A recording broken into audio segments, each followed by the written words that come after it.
Hello everyone, welcome to your nursing pharmacology class. For today, our topic will be muscle relaxants and neuromuscular junction blockers. Of course, our learning objectives at the end of the discussion, you'll be able to describe the therapeutic actions, indications, pharmacokinetics, contraindications, most common adverse reactions, and important drug-drug interaction associated with your muscle relaxants, central acting, and direct acting. We'll also cover the use of muscle relaxants across lifespan, compare and contrast their prototype medications, specifically baclofen and dantrolene, and outline all your nursing considerations lalong-lalo na ang mga health teaching natin pagdating sa paggamit ng muscle relaxants and ng NMJ blockers. So, pag-usapan or balikan muna natin ang CNS or Central Nervous System at ang ating mga muscles.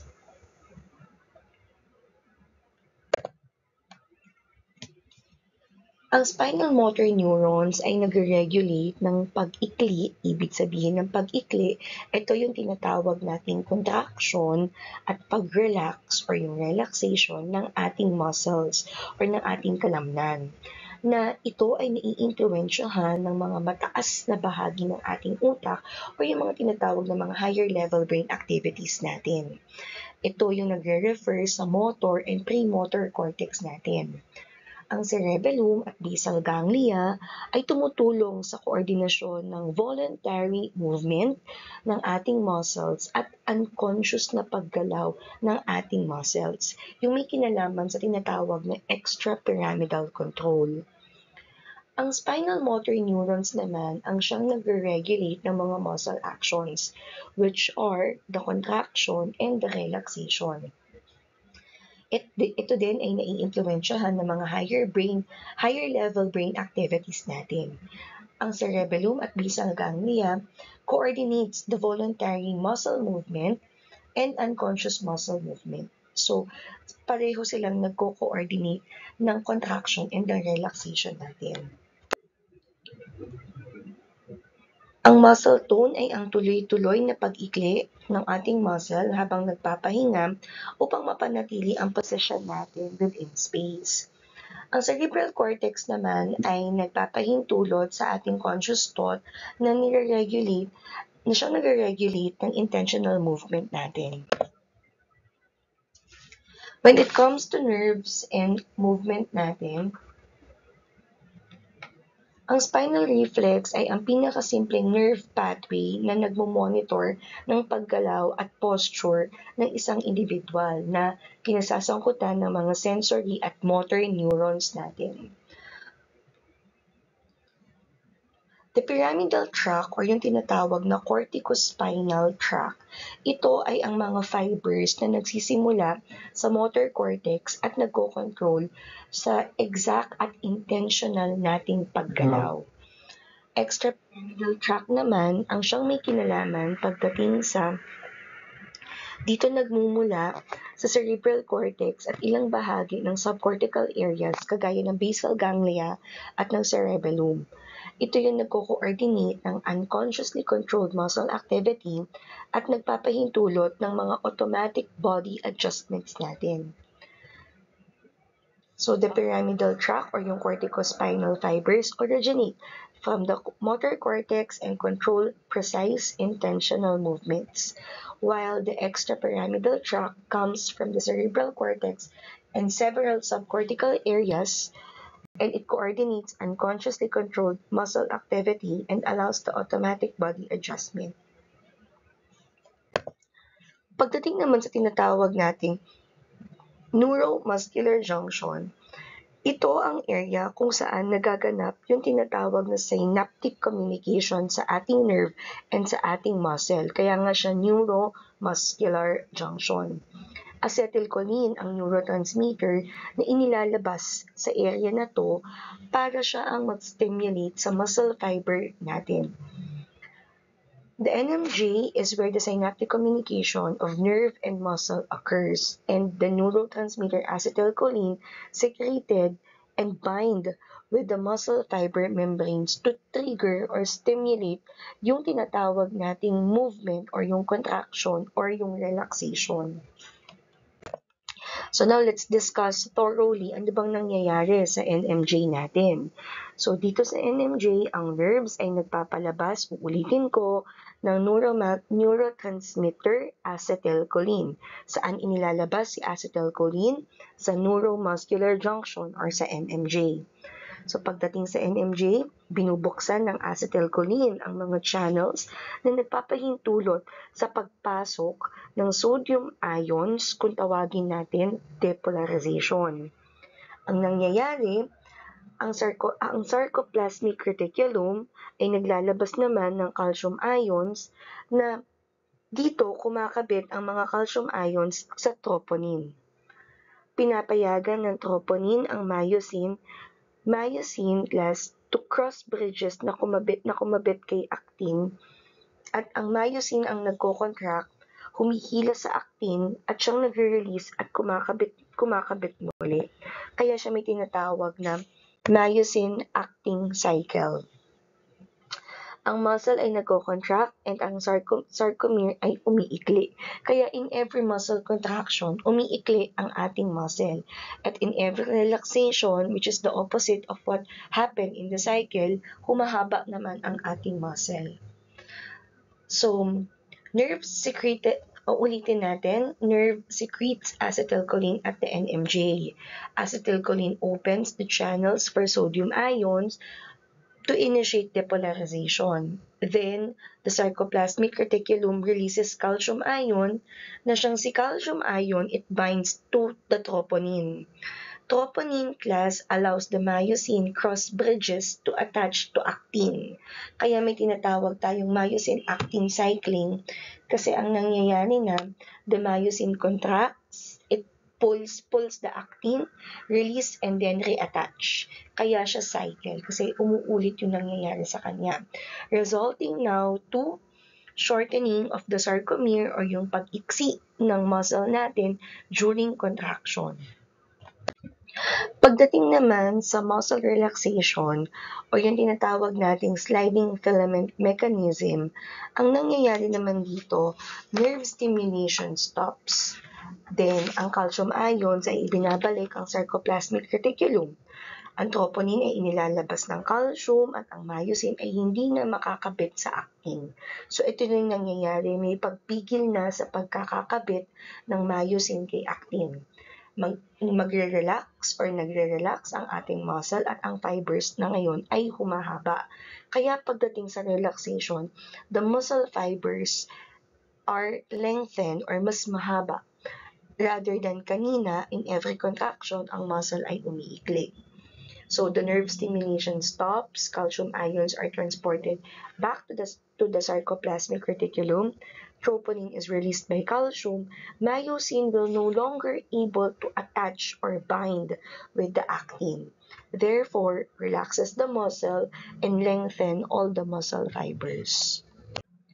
There will be instances na ang muscle ng isang tao ay naaabuso or nakakaranas ng mga problema, kaya nagkakaroon tayo ng mga neuromuscular abnormalities kasi madalas ang ating muscles nagagamit beyond sa kanyang kapasidad or sa kanyang capacity. Kaya nagli-lead into certain abnormalities kagaya ng muscle spasm or muscle spasticity. I-discuss muna natin si muscle spasm. Ang muscle spasm ay dulot ng pinsala or merong injury sa musculoskeletal system. Kasi ito nagkakaroon ng overstretching ng muscle, wrenching sa joint, o kaya naman tearing ng tendon or ng ligament. Marahas at masakit na involuntary muscle contractions ang nangyayari or ang nararanasan ng isang tao kapag meron siyang tinatawag na muscle spasm. Mayroong continuous na stimulation with sensory impulse mula sa spinal cord galing sa isang injured area. Ito ay humahantong sa pagkaipon ng lactic acid dahil sa pagkawala ng blood flow na siyang nagkukos ng pain.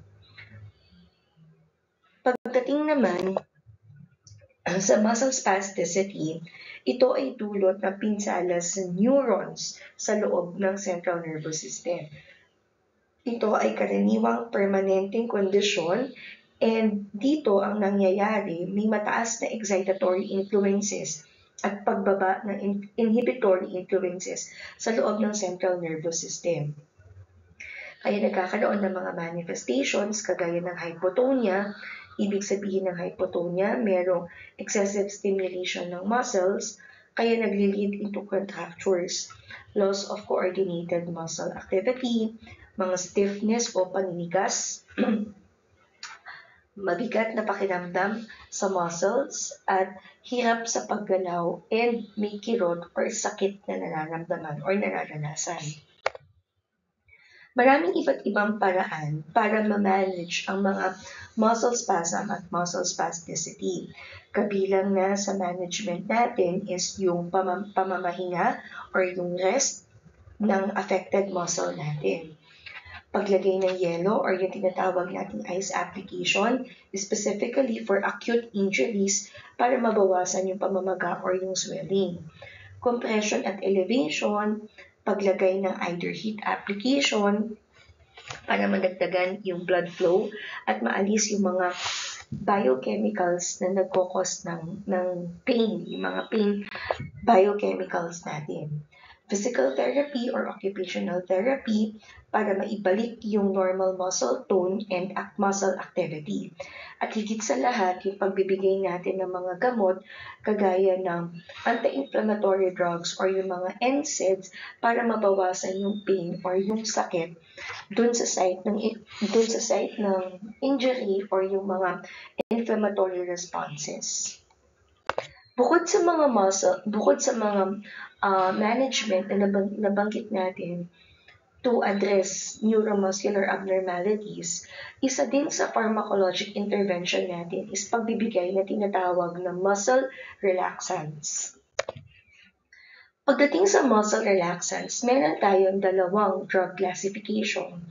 Una, yung tinatawag nating centrally acting muscle relaxants. Pangalawa naman, yung mga tinatawag nating direct-acting skeletal muscle relaxants. Ibig sabihin, ito ang grupo ng gamot pag sinabing centrally acting, gumagana siya directly to the central nervous system.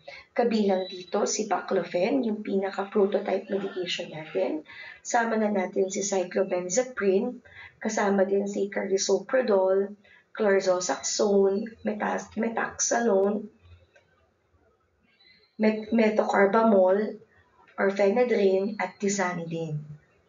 Pagdating naman sa direct-acting skeletal muscle relaxants, ito naman, direktang gumagana sa muscle ang gamot. Ang prototype drug natin will be your dantrolene, and the rest of your botulinum toxins kasama din natin. Pero mas ginagamit natin to stimulate the muscles directly is the dantrolene.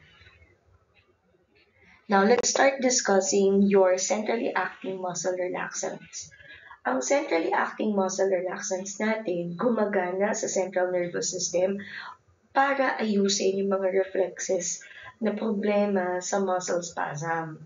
Ang tawag din natin sa mga centrally acting skeletal muscle relaxants ay mga spasmolytic. Lytic, ibig sabihin, it lies the spasm.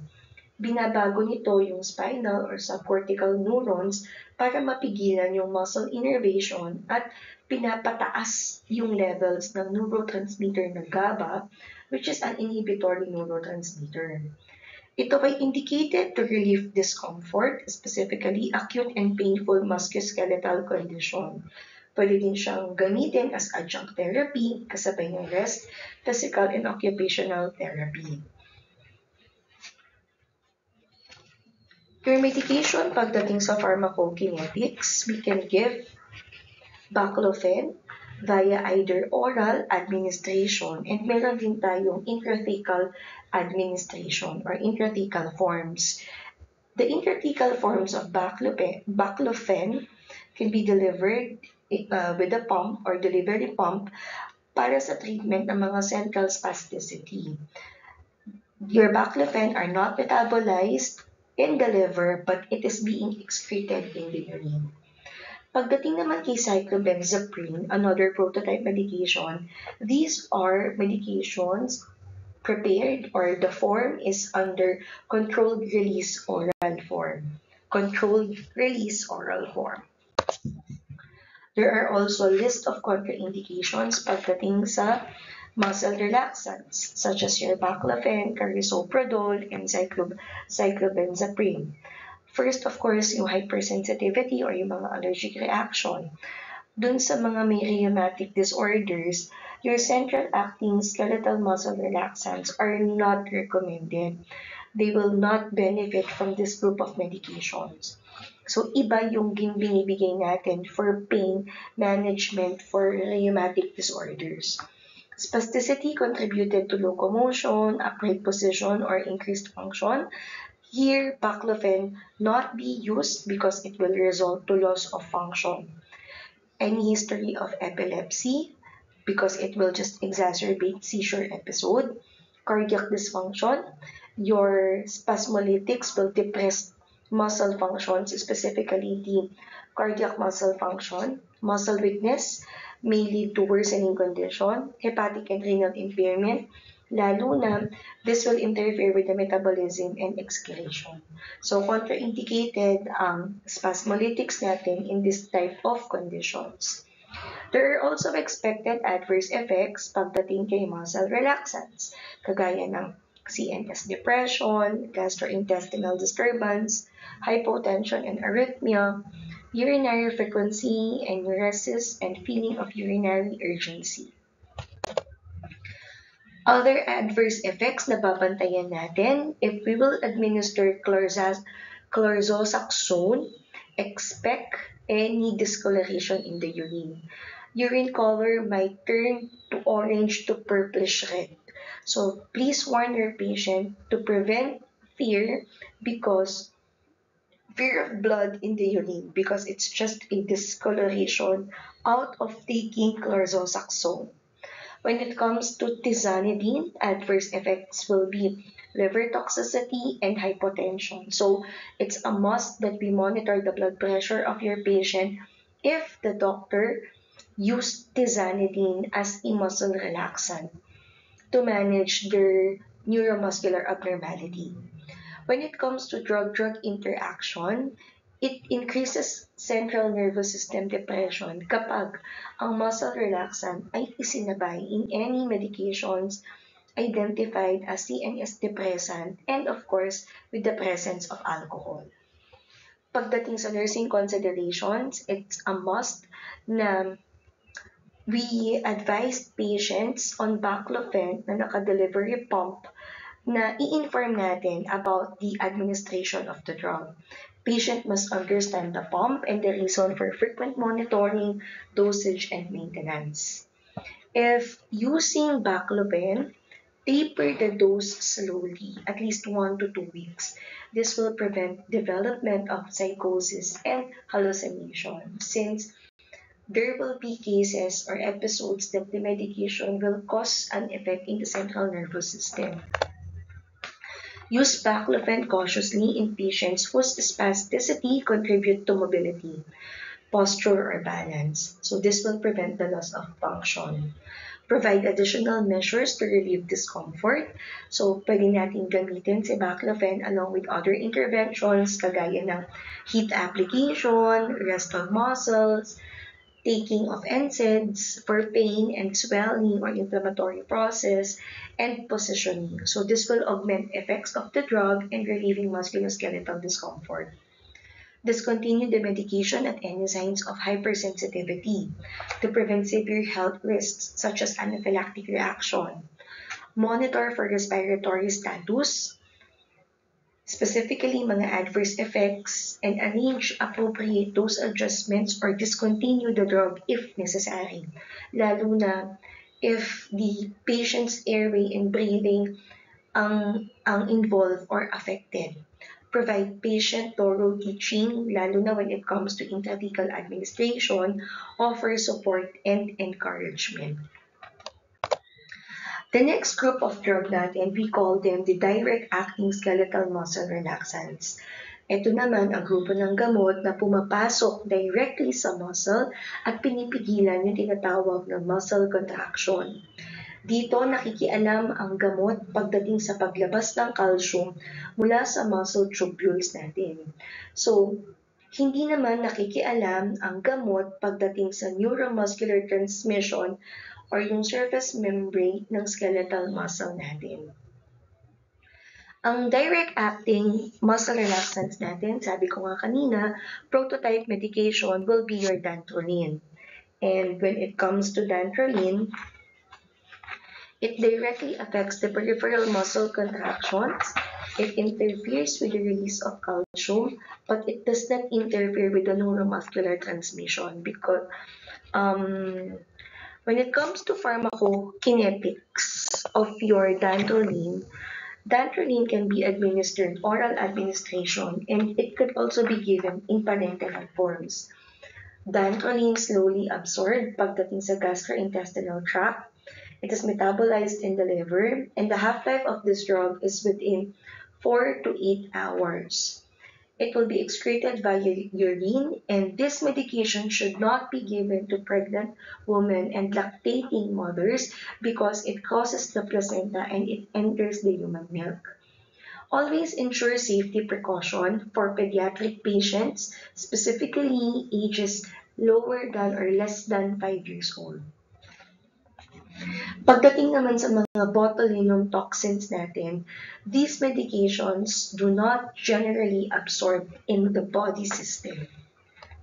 When it comes to the contraindication of the direct-acting muscle relaxants, specifically dantrolene, it is contraindicated if there will be reported allergic reaction, spasticity that contributes to locomotion, upright position and increased function, active hepatic disease, and pregnancy and lactation.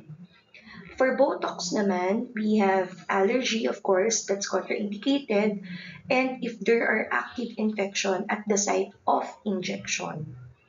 Adverse effects na dapat bantayan kapag nagbibigay tayo ng dantrolene, first will be CNS depression, and the problems concerning the gastrointestinal tract, hepatocellular damage, hepatitis, urinary frequency, enuresis, and feelings of urgency.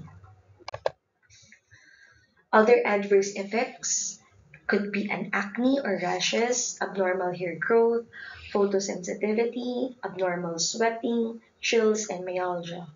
For botulinum toxins, adverse effects could be anaphylactic reactions, headache, respiratory infection, flu-like syndrome, droopy eyelids, pain, redness, and muscle weakness, and botulism for children, which are temporary reactions.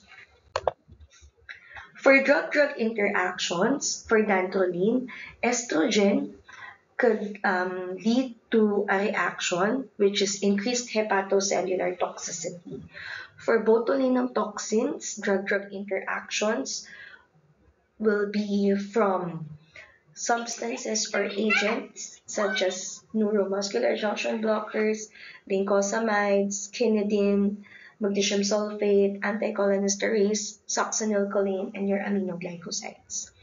Important nursing considerations while giving direct-acting skeletal muscle relaxants will be discontinue the drug at any signs of liver dysfunction. Do not give your botulinum toxin into any area with an active infection to prevent the risk of exacerbation ng infection. Monitor intravenous access sites of dantrolene for potential extravasation because the drug is alkaline and irritating to tissues. Institute other supportive measures for the treatment of malignant hyperthermia. Periodically discontinue dantrolene about 2 to 4 days to monitor the therapeutic effects. Clinical impression of exacerbation of spasticity indicates a positive therapeutic effect and justifies continued use of the drug. Establish therapeutic goal before beginning oral therapy. Discontinue if diarrhea becomes severe to prevent dehydration and electrolyte imbalance. Provide thorough patient teaching. Offer support and encouragement. So basta pakatatandaan sa dantrolene, itinitigil ang gamot sa anumang palatandaan ng liver dysfunction. Always check the IV access sites and periodically tinitigil ang gamot 2 hanggang 4 na araw to check the therapeutic effects. That's the most important. Sa Botox, ang laging tatandaan natin is yung site of injection kung may active infection within the skin integrity. Now, the second group of medications, ang tawag sa kanila will be your neuromuscular junction blockers. Ang NMJ blockers natin, ginagamit para pigilan ang muscle movement sa mga sitwasyong kinakailangan pigilan yung muscle contraction, kagaya sa mga surgical procedures. Ibig sabihin dito, ang mga NMJ blockers ay ginagamit as adjunct to anesthesia to prevent muscle movement by suppressing the function of the CNS. Yung mga patients na nag-undergo ng mga diagnostic procedures o kaya naman yung mga kinakailangang gamitan ng life support such as your mechanical ventilation. Kapag hindi nakikipag-ugnayan ang nerve sa muscle cells, hindi ito nagko-contract. So, ibig sabihin, bottom line, ang nangyayari is nagkakaroon ng paralysis. Ang gamot ni ito ay ginagamit para pigilan ang nerve stimulation sa muscle. Dito nagkakaroon ng effect, direct paralysis sa muscle. Hindi ito nagdudulot ng total CNS depression. Kaya ginagamit ito kasabay ng general anesthesia to balance the effects of the anesthesia during surgeries or during surgical operation. May dalawang grupo tayo ng NMJ blockers natin. Una, yung tawag natin non-depolarizing neuromuscular junction blockers. Ibig sabihin, mga hindi nagde-depolarize na NMJ blockers. Dito yung grupo ng gamot, ang suffix mas madalas curium or curonium. Kagaya ng atracurium, Cisatracurium, pancuronium, rocuronium, vecuronium. Meron din tayong isa pang gamot, vancuronium. Ito ginagamit adjunct to general anesthesia during surgery or operation. It facilitates mechanical intubation, mga endoscopic procedures, even in electroconvulsive therapy. Ang mga non-depolarizing NMJ blockers natin, it follows the pharmacokinetics na dito nagkakaroon ng compete with acetylcholine sa muscle acetylcholine receptor sites para siyang nagpe-prevent ng stimulation. Hindi nito sinisira si acetylcholinesterase kaya mas matagal ang nagiging epekto. Hydrophilic ang mga ito kaya hindi tumatawid sa ating blood-brain barrier at konti lamang ang nagiging effects niya pagdating sa ating brain. These are metabolized in the serum and excreted in the urine. Contraindicated ang mga non-depolarizing NMJ blockers natin pagdating sa myasthenia gravis kasi mas nag-aggravate siya ng disease process o mas pinapalala yung sakit na tinatawag myasthenia gravis, mga renal or hepatic diseases, possible it will increase toxicity, malignant hyperthermia, pregnancy, and lactation. Even yung may mga cardiovascular or pulmonary dysfunction, altered fluid and electrolyte imbalances. Adverse effects pagdating sa mga non-depolarizing NMJ blockers will be profound and prolonged muscle paralysis, depressed respiration, hypotension and cardiac arrhythmia, pressure ulcers, and hyperkalemia. Now, for drug-drug interactions, pinapataas ang epekto ng neuromuscular effect kapag ito na isasabay with general anesthetics, aminoglycosides, and even with calcium channel blockers. Opposite naman, drug-drug interactions kapag ang non-depolarizing NMJ blockers ay nasasabay kay cholinesterase inhibitors, ibig sabihin, mas pinapababa ang epekto or it decreases the therapeutic effect kasi mas napaparami ang acetylcholine. Pagdating naman sa isang grupo ng NMJ blockers natin, which will be your depolarizing NMJ blockers, ito isang gamot ang tatandaan natin and that will be your succinylcholine. Ang ginagawa nito is nag-a-act bilang acetylcholine agonist sa junction site na nagtutulot ng stimulation at nananatili sa receptor sites. Pinipigilan nito ang repolarization.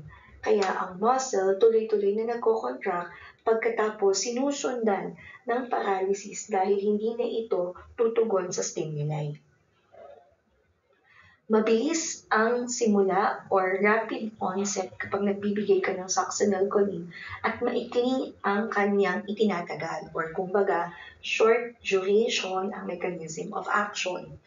Sinasara ng acetylcholinesterase ang receptor sites pero hindi agad-agad. Kaya nagkakaroon pa ng contraction, eventually tsaka siya magkakaroon ng repolarization. Ang succinylcholine or yung mga depolarizing NMJ blockers natin, it crosses the placenta kaya ito ay hindi maaaring ibigay sa mga pasyente natin na buntis. But there's no known effects pagdating sa lactation. The administration of depolarizing NMJ blocker is contraindicated for pediatric patients because it will lead or it may lead to acute rhabdomyolysis, hyperkalemia, ventricular dysrhythmia, cardiac arrest, and even death. Contraindicated din si succinylcholine for cases such as malignant hyperthermia, skeletal muscle myopathy, hypersensitivity, fractures, narrow-angle glaucoma, and other penetrating injuries, paraplegia, and spinal cord injuries. Adverse effects when we give succinylcholine or your depolarizing NMJ blocker will be malignant hyperthermia. So always make sure that you are prepared when it comes to managing condition malignant hyperthermia.